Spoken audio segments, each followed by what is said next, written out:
frate, v-aș ruga frumos să vă abonați ca să faceți și noi acolo 290 de abonați și rămâneți până la final ca să aflați noile noutăți în lumea Aro, adică playlist-ul, thumbnail-urile și toate lucrurile de genul.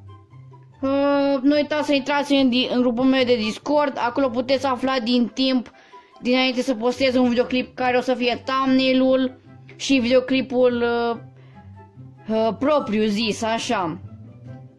Acum hai să trecem la episod. Păi în acest colet am primit 4 numere exact.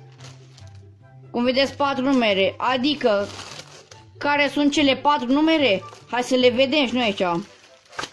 60 61 62 și 63. Și scuzați dacă nu vorbesc așa de bine, dar e numai vina mea pentru că așa sunt eu de fel și știu că ați văzut camera în mișcare, cum s-a mișcat camera, de nu mai vina mea pentru că am construit un suport de metal pentru Aro 240, doar și înainte știți cum fac toți youtuberii, nu? Carte peste carte și la final pun o chestie, nu știu ce pun, dar așa în așa fel încât să stea telefonul, da, așa și la mine, dar că am un suport de metal special și acest cuțit șmecher de vânătoare Butterfly Knife-ul nostru. O să ne aștept episodul acesta special să facem pachetul și o chestie, un cuțit cam periculos pentru majoritatea, dar eu sunt expert, adică am mai folosit cuțitul ăsta la alte pachete și altfel de lucruri și sunt expert. Voi să nu folosiți cuțite ca și mine. Vedem ce avem aici la numărul 60. Nu. Mai bine fac așa, nu? Și hai să vedem.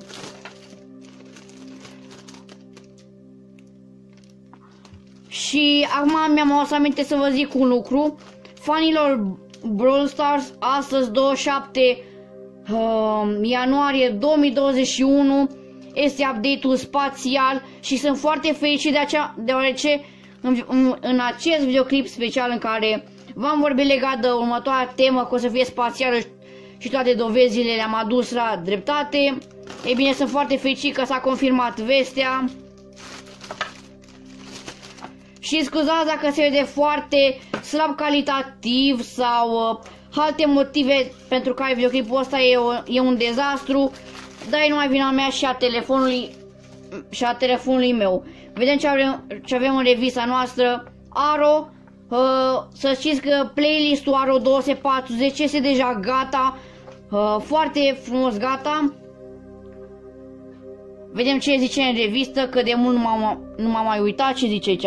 Raritatea japoneză. În portofoliu unor constructori de talie mondială există uneori modele clasice atât de rare încât doar producătorii mai știe tot despre ele. Totul despre ele. Adică dacă creezi un model rar, numai eu știu despre ce e vorba. Și în sfârșit ni se confirmă vestea că avem doar câțiva pași asamblat, avem partea electrică. Și hai să ducem aici, punem puțin pauză ca să ducem părțile noastre.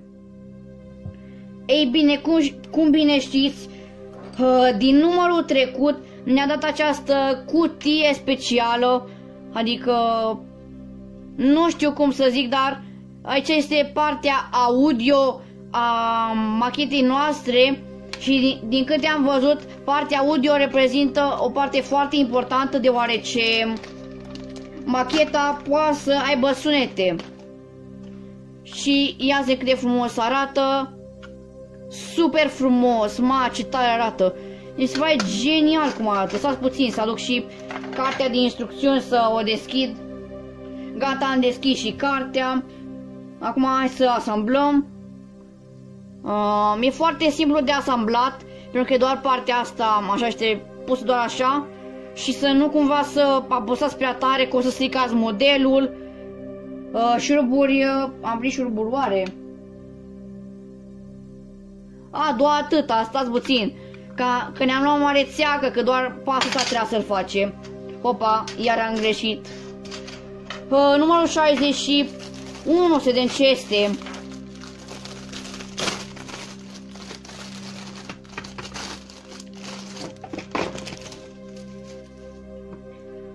Bă, frate, ce am eu astăzi? Am ghinion sau ce se întâmplă? Că era să cadă lampa din nou.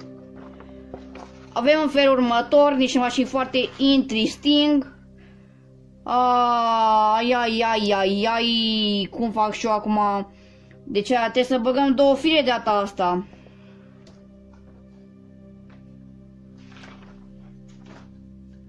Bă, frate, ce ai făcut? Ce ai făcut, bobiță? Bine, o să încerc să scurtez cât de bine pe videoclipul și pe următorul episod o să încerc să vă prezint macheta cum arată. Până acum, da, oricum intrați și în Discord, în grupul meu de Discord, pentru că chiar vreau să vă zic foarte, foarte serios că o să pun poză cu macheta după ce o termin. Sau dacă aveți macheta, dați acolo un like. Și apropo, bine, dați like și așa, că vă zic eu așa că e frumos să dați like. Aici vine marea parte electrică la care nimeni nu cred că o să reușească, adică nici eu. Bă, frate, deci mai bine făceam gen un live în care asamblam chestia asta. Acum mă și doare mâna, n-am habar ce, dar mă doare mâna. Ne trebuie niște șuruburi de pe. Bă, dar mi-e tot frică că o să cadă camera sau lampa. Sau mai bine revin după ce termin de asamblat. Că așa e mai bine.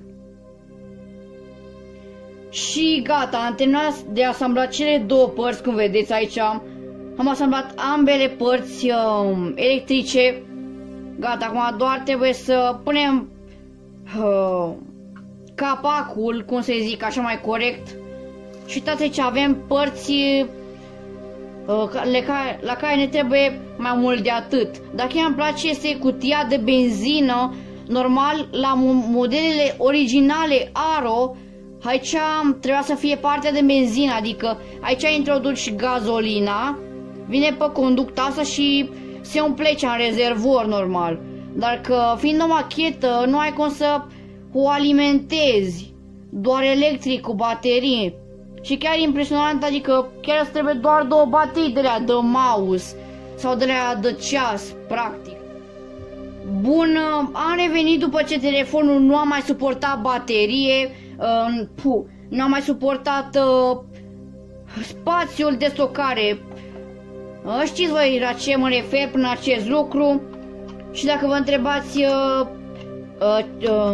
ce vreau să zic, acum mi-am să aminte legat de baterie, că vă trebuie o baterie de aia foarte, foarte mică, adică nu pastilă cât unghia, ci cât degetul meu, și să nu fie de aia de ceas, să fie de aia cât o telecomandă, de aia nu cât. Pentru o telecomandă am să vă zic, știți? Că gen o baterie pentru telecomenzile alea mai clasice, știți cum? De atât de mici încât seamănă cu degetul meu la lungime, dar și la lățime pe aproape.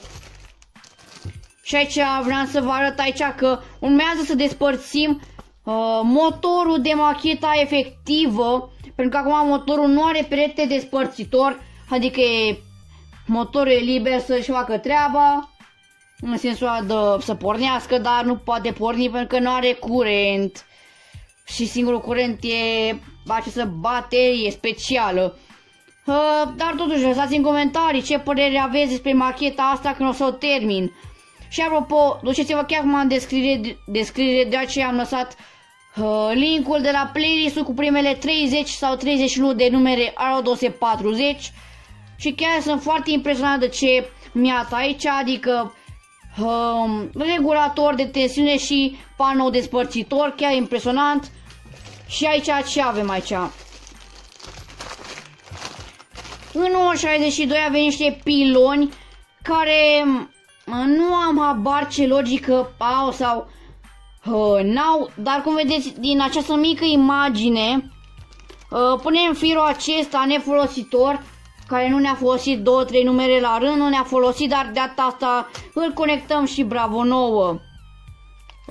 Avem conexiune direct cu partea aceea, deoarece chiar cum arată o chestie foarte importantă, că firul acela pe care l-ați văzut îl conectăm la benzină, adică în realitate așa era. Îl conectăm la acea benzină care duce spre o conductă foarte lungă către o altă parte care face încă o legătură care se duce spre motor, adică alimentarea motorului. Și chiar sunt foarte impresionat de povestea machetei în realitate și altfel de lucruri. În următorul episod poate o să am timp să vă prezint și macheta următoare. Octavian Nica de aici, vă sau din studio și fără alte adăugări. Ne vedem!